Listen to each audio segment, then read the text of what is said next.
योगी आदित्यनाथ जी ने कहा जांच होगी, एसआईटी गठित की गई, जांच कराई जा रही है, दोषी कोई पाया जाता है तो उसके खिलाफ सख्त कार्रवाई भी होगी। ये जनता को उत्तर प्रदेश की विश्वास है, क्योंकि महाराज योगी आदित्यनाथ उत्तर प्रदेश की गद्दी पे हैं। समाजवादी पार्टी की जब सरकार थी, अखिलेश यादव गद्दी पे थे, तो डिमांड करने वाले, जांच की मांग करने वाले मासूमों को लाठियों से मारा जाता था। तो ये आपकी सोच है, उस पर आप क्यों नहीं कोई बात करते? आप क्यों नहीं बात? मैं कहता हूं जांच होनी चाहिए हर एक धार्मिक स्थल की। फिर आप बात करिए, आइए बड़ी बड़ी दरगाहों पर भी आइए। क्यों बेवकूफ़ बनाते हो अखिलेश यादव मुसलमानों को? क्यों बेवकूफ़ बनाते हो उत्तर प्रदेश के भोले भाले लोगों को? क्यों ऐसी गंदी राजनीति करने पे मत दो? मैं बता दूं, अखिलेश यादव और समाजवादी पार्टी का पर्दाफाश हो चुका है। उत्तर प्रदेश की जनता बाखूबी इन सभी को जान चुकी है, पहचान चुकी है। और लिख लीजिए मेरी बात कि 2027 के चुनाव में समाजवादी पार्टी 20 सीटों पर सिमट के रह जाएगी। अभी जो है हाल ही में मुख्यमंत्री योगी आदित्यनाथ ने एक बयान दिया कि समाजवादी पार्टी के राज में या विपक्ष के राज में लाखों हेक्टेयर ज़मीनें वक्फ बोर्ड के नाम पर खरीदी गई, बेची गई। पर इसमें जो है विपक्ष, जैसे कांग्रेस है, समाजवादी पार्टी के अखिलेश यादव हैं, ये जरा भी जो है स्टैंड नहीं लेते हैं, जरा भी नहीं बोलते हैं। पर राम मंदिर के मुद्दे पर, राम मंदिर चंदा चोरी के मुद्दे पर ये लोग हमेशा जो है आरोप प्रत्यारोप करने मीडिया के सामने आ जाते हैं। क्या क्या क्या कहेंगे इस पर? देखिए, बहुत अच्छी बात है कि इस बारे में कम से कम चर्चा शुरू हुई। समाजवादी पार्टी या कांग्रेस, एक ही सिक्के के दो पहलू हैं। चाहे समाजवादी पार्टी हो या कांग्रेस हो, इन दोनों ने ही मुस्लिम समाज का खुद को रहबर, खुद को नेता घोषित किया और मुसलमानों की ही पीठ में छुरा भोंकने का काम इनके द्वारा किया गया। वक्फ संपत्तियों को सबसे ज़्यादा नुकसान यदि किसी ने पहुंचाया है तो वो समाजवादी पार्टी और कांग्रेस के नेताओं के द्वारा किया गया। समाजवादी पार्टी अब मैं बहुत पूरे कार्यकाल में क्या जाना जी, 2012 से 2017 के बीच का जो इनका कार्यकाल था, यानी योगी आदित्यनाथ जी के उत्तर प्रदेश का मुख्यमंत्री बनने से पहले जब अखिलेश यादव उत्तर प्रदेश के मुख्यमंत्री थे, उस दौरान वक्फ की संपत्तियों को लेकर के जितनी बेईमानियां समाजवादी पार्टी की सरकारों में की गई हैं, अन्य किसी सरकार में नहीं की। समाजवादी पार्टी की उस सरकार ने तो सारे रिकॉर्ड तोड़ दिए थे। मुसलमानों ने डिमांड की कि वक्फ की धांधलियों को रोका जाए, अखिलेश यादव ने नज़रअंदाज कर दिया। वक्फ मंत्री कौन थे उस वक्त? आज़म खान, जिनसे अखिलेश यादव जी भी कांपते थे, जिनका नाम अखिलेश यादव जी जिनका नाम लेने में डरते थे, वो आज़म खान थे उस वक्त के वक्फ मंत्री। आज़म खान के साथ में मिल करके, मैं बिल्कुल साफ तौर पे कहूँगा, आज़म खान के साथ मिल करके अखिलेश यादव और इस पूरी समाजवादी पार्टी के नेताओं ने वक्फ की संपत्तियों को बेचा। मुसलमानों ने डिमांड की कि इसकी जांच कराइए, इसको रुकवाइए, तो उसको नज़रअंदाज किया। जब मुसलमानों का आक्रोश बढ़ा, वर्ष 2014 में मुसलमान आंदोलन करने के लिए सड़कों पर उतर गए, तो अखिलेश यादव जी ने उस पर ऐसी हरकत की। उन मुसलमानों की डिमांड थी कि वक्फ की धांधलियों की सीबीआई जांच की जाए। आज राम मंदिर पे जो सवाल उठा रहे हैं अखिलेश यादव, इनकी असलियत फाश होनी चाहिए। मुसलमानों की डिमांड थी कि वक्फ की धांधलियों की जांच की जाए, सीबीआई से जांच कराई जाए, तो अखिलेश यादव जी ने सीबीआई जांच रेकमेंड करने की जगह उन निहत्थे मुसलमानों को, धर्मगुरुओं को लाठियों से, और इतना कि एक उसमें बुजुर्ग मर भी गए लाठीचार्ज में, शहीद हो गए उस लाठीचार्ज में, आज़म खान के और अखिलेश यादव के अत्याचारों में। उनकी क्या डिमांड थी कि वक्फ की धांधलियों की सीबीआई जांच कराई जाए। अखिलेश यादव ने सीबीआई जांच नहीं कराई, कोई जांच का आदेश नहीं दिया, बल्कि जांच की मांग करने वालों को बर्बरता से मारा। उसके बाद जब महाराज योगी आदित्यनाथ जी उत्तर प्रदेश के मुख्यमंत्री बने, तब उन्होंने इन धांधलियों की जांच कराई, जिसमें आज़म खान जेल के अंदर सड़ रहे हैं। दूसरी बात, समाजवादी पार्टी के कार्यकाल में वक्फ की संपत्तियों को लेकर के जितने भी इनके नेता थे वक्फ की संपत्तियों पर काबिज रहे, बड़ी बड़ी दरगाहों के अंदर जो है वो इन्वॉल्व रहे, दरगाहों के अंदर, चंदों के अंदर, दरगाहों के दान पेटियों के अंदर घोटाले किए, घपले किए, और उन्हीं से जो है वो अपनी राजनीति करने का काम समाजवादी पार्टी के नेताओं के द्वारा उस सरकार के दौरान किया गया। और इस बात को प्रमाण करने की ज़रूरत नहीं है। अगर आप केवल और केवल वहाँ के जो वक्फ बोर्ड के अधीन आ रही दरगाहें हैं, उनके वर्तमान के जो प्रशासक या जो उनके मुतवलियान हैं, उनसे पूछिए तो वो बताएंगे कि पिछली सरकारों में किस तरह से नुकसान पहुंचाया गया। अब बात कीजिए कांग्रेस की। 2014 का मैं आपको बता रहा हूं उत्तर प्रदेश का, और 2012 का मैं बता दूं आपको कांग्रेस का। वक्फ की बड़ी बड़ी संपत्तियों पर कांग्रेस के बड़े नामचीन नेताओं के कब्जे थे। वो नेता कि जो सोनिया गांधी को सलाह दिया करते थे, जिनमें अहमद पटेल जी जैसे भी नाम थे, जो कि कांग्रेस के इतने बड़े नेता थे कि तय करते थे कौन कैबिनेट में रहेगा, कौन कैबिनेट से बाहर जाएगा, कौन गवर्नर बनेगा, कौन गवर्नर नहीं बनेगा। जो पटेल साहब कह देंगे मैडम वही मानेंगी। इस हद तक जो पहुंच रखने वाले नेता दिल्ली की प्राइम लोकेशन पे वक्फ की ज़मीनों पर कब्जे किए हुए थे। इतने कोर्ट, जब भारतीय जनता पार्टी की सरकार आई, इन जांचें कराई गई तो इनके ऊपर अरबों रुपए की रिकवरी के ऑर्डर हुए थे। अरबों रुपए जो है वो देने के ऑर्डर इनके न्यायालय द्वारा इनके ऊपर किए गए थे। और जब मुसलमानों ने कहा कि इस पर जो है कब्जे छोड़िए, इसका जो है वो धांधलियों का हिसाब दीजिए, धांधलियों की जांच करवाइए, तो जिस तरह से समाजवादी पार्टी ने उत्तर प्रदेश में मारा था, उसी तरह से कांग्रेस ने धर्मगुरुओं को और मुस्लिम समाज के बुजुर्गों को, बच्चों को, महिलाओं को, नौजवानों को बर्बरता से दिल्ली में लाठीचार्ज करके मारा था। ये आपकी जो है वो विचारधारा रही थी। आज आप राम मंदिर के उस पर बात कर रहे हैं।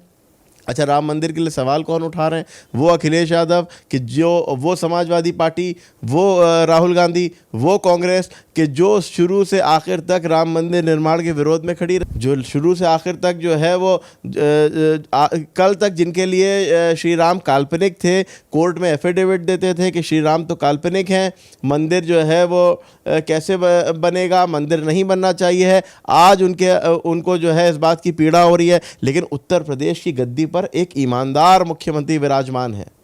आपने कहा जांच होनी चाहिए, योगी आदित्यनाथ जी ने कहा जांच होगी, एसआईटी गठित की गई, जांच कराई जा रही है। दोषी कोई पाया जाता है तो उसके खिलाफ सख्त कार्रवाई भी होगी। ये जनता को उत्तर प्रदेश की विश्वास है, क्योंकि महाराज योगी आदित्यनाथ उत्तर प्रदेश की गद्दी पे हैं।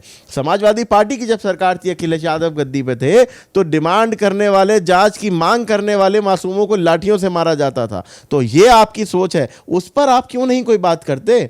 आप क्यों नहीं बात? मैं कहता हूं जांच होनी चाहिए हर एक धार्मिक स्थल की। फिर आप बात करिए, आइए बड़ी बड़ी दरगाहों पर भी आइए, वहां करके जाकर के मुंतजमीन से वहां से बात कीजिए, पूछिए उनसे कि क्या आपकी सरकारों में किस तरह से आपके लोगों के द्वारा घपले घोटाले किए गए थे, आपके द्वारा, अखिलेश यादव के द्वारा बनाए गए चेयरमैन और अखिलेश यादव के द्वारा बनाए गए मेंबरान और अखिलेश यादव के द्वारा बनाए गए की सरकार के कार्यकाल में बनाए गए मुतवल्लियान ने घपले किए। उस पर आपने कभी सवाल नहीं उठाया। आपको सवाल वहाँ पर उठाना है जहाँ पर आप देखें कि आपकी राजनीतिक रोटियाँ सिक जाएं। वहाँ आप कभी सवाल नहीं उठाएंगे कि जहाँ पर आपको डाउट हो कि साहब यहाँ जो है वो तो हमारा वोट बैंक छिटक जाएगा, वोट बैंक नाराज़ हो जाएगा। क्योंकि आपका काम ही है वोट बैंक की राजनीति करना। आपका काम है किसी तरह से वोट बैंक को खुश करो और सत्ता की जो है मलाई खाने की कोशिश करो। लेकिन अब समय बदल चुका है। ये नया भारत है, नया उत्तर प्रदेश है, ये जागरूक उत्तर प्रदेश है। और महाराज योगी आदित्यनाथ का उत्तर प्रदेश की जनता शुक्रिया अदा करती है, क्योंकि उन्होंने उत्तर प्रदेश की जनता को दिखाया कि देखिए सत्ता किस तरह से चलाई जा सकती थी और कैसे चलाते आए थे ये लोग। आपने इतनी सारी चर्चाएं की, पर अखिलेश यादव अभी हाल में ही एक पोस्ट की है जिसमें उन्होंने लिखा कि जो भाजपा का साथी वो रामघाती, और अच्छा, जो वो कह रहे हैं जो भाजपा का साथी वो रामघाती, जो राम मंदिर आंदोलन के लिए खड़े रही उनको आप रामघाती कह रहे हैं, और जो अखिलेश यादव जिनके पिताजी के द्वारा निहत्थे कार सेवकों पर गोलियां चला करके उनको जो है मौत के घाट उतारने का काम किया गया था, वो जो है वो आज सबसे बड़े राम भक्त है। वो अखिलेश यादव जो कहते थे कि मैं पूजा नहीं करता, आज भी वीडियो मौजूद होगा सोशल मीडिया पे, वो अखिलेश यादव जो कहते थे कि मेरी पत्नी भी पूजा नहीं करती, मैं भगवान में मानता हूं मगर मैं पूजा नहीं करता, आज वो राम भक्त हो गए। जिनको जो है सिर्फ और सिर्फ गंदी राजनीति से जहां पर भी इनको दिखाई देगा कि यहां पर जो है वो राजनीति करने के इम्कानात हैं, वहां गिद्धों की तरह पहुंचने का काम ये समाजवादी पार्टी के लाल टोपी वाले नेता कर रहे हैं। आपने आजम खान की चर्चा की, तो मैं एक बार आपको बता देना चाहता हूँ कि मीडिया रिपोर्ट्स में ऐसी खबरें आ रही हैं कि रामपुर विधानसभा में आजम खान का गुट अलग हो गया है, अखिलेश यादव का गुट अलग हो गया है, संगठन में इनकी कमजोरी है, फिर ये कैसे नेतृत्व करेंगे? अरे भाई साहब, ये इनके क्या का बड़ा बहुत पुराना मुद्दा है। आपने नहीं देखा यही समाजवादी पार्टी की सरकार है कि जिसमें मंच पर बाप बेटे को लड़ते हुए देखा गया था। ये वही समाजवादी पार्टी है कि जिसमें जो है वो शिवपाल यादव जी के लिए अखिलेश यादव ने क्या कुछ नहीं कहा था। ये वही समाजवादी पार्टी है कि जिसमें आजम खान मंच से मुलायम सिंह यादव को एक समय भद्दी गंदी गाली दे चुके थे। सोशल मीडिया पर ढूंढिएगा तो वीडियो मिल जाएगा।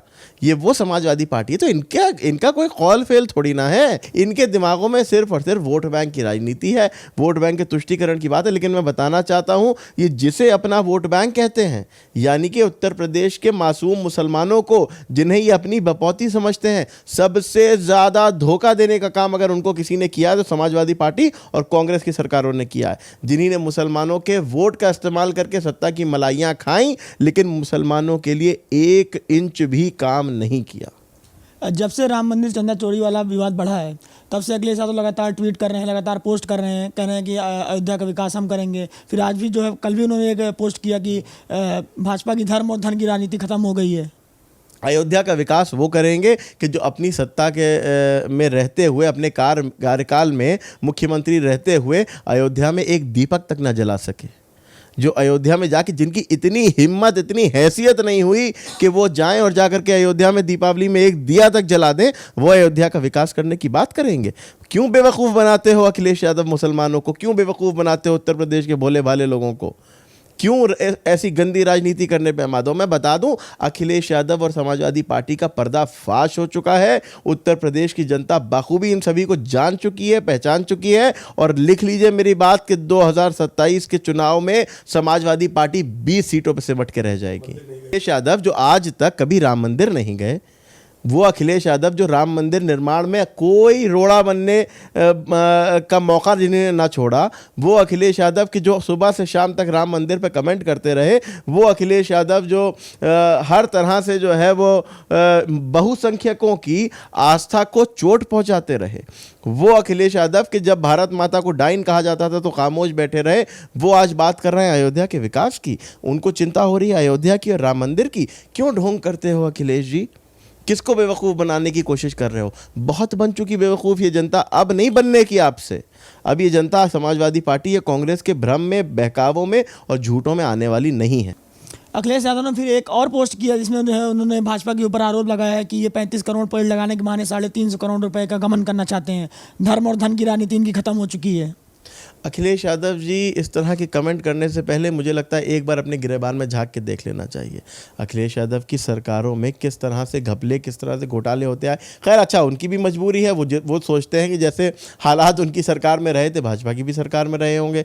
भारतीय जनता पार्टी के धर्म के और राष्ट्र के साथ खड़े होने का सीधा प्रमाण बता दूं कि जैसे ही बात आई कि किसी भी तरह से जो है वो राम मंदिर के धन को नुकसान पहुंचाओ, तुरंत एसआईटी गठित करके उसकी जांच कराई गई। अखिलेश यादव जी बताएं कि उनकी सरकारों में उनकी कभी इतनी हिम्मत होती कि किसी ऐसी स्थान का कि जहां पर से उनका वोट बैंक ना छिटक जाए कि जांच कराने की बात करते। जांच कराने वालों पर तो आप लाठियां बरसाते थे, जांच कराने वालों को तो आप जेल भेज देते थे। जो ये कहते थे कि वक्फ की संपत्तियों के घोटालों के आरोपियों को जेल भेजा जाए, अखिलेश यादव उन्हीं को उठा करके जेल भेज देते थे। 8-8 महीने नौजवान जेल में रहे हैं, 40-40 मुकदमे उनके ऊपर लगाए गए, राजद्रोह जैसे संगीन मुकदमे उनके ऊपर लगाए गए। उनका आरोप क्या था? अखिलेश यादव से ये कह रहे थे कि वक्फ बोर्ड के घोटालों की जांच कर लीजिए, वक्फ की संपत्तियों के घोटालों की जांच कर लीजिए, वक्फ की संपत्तियों में जो है जो धांधलियां हुई हैं उसकी जांच कर लीजिए और दोषियों पर कार्रवाई कर दीजिए। उन पर कार्रवाई करने की जिनकी औकात नहीं थी, वो आज जो है वो आकर के राम मंदिर पे कमेंट कर रहे हैं। शर्म आनी चाहिए है, चुल्लू भर पानी में डूब मरना चाहिए ऐसी बात करने वालों को। और अखिलेश यादव जी आज, अब चलिए ठीक है, उस समय आप सोते रहे, उस समय आपको वक्फ की धांधलियों की जांच करने की आपकी जो है वो हिम्मत नहीं हुई, क्योंकि आजम खान जो है वक्फ मंत्री थे जिनके सामने आप मुंह नहीं खोल सकते थे। अब आ जाइए, बहराइच की दरगाह शाह सालार के जो घोटालों की खबर सामने आई है, जो 100 करोड़ के वहाँ के फंड की चोरी की खबर सामने आई है, उस पर एक ट्वीट तो कर दीजिए अखिलेश यादव जी, उसकी भी तो जांच की मांग उठा दीजिए।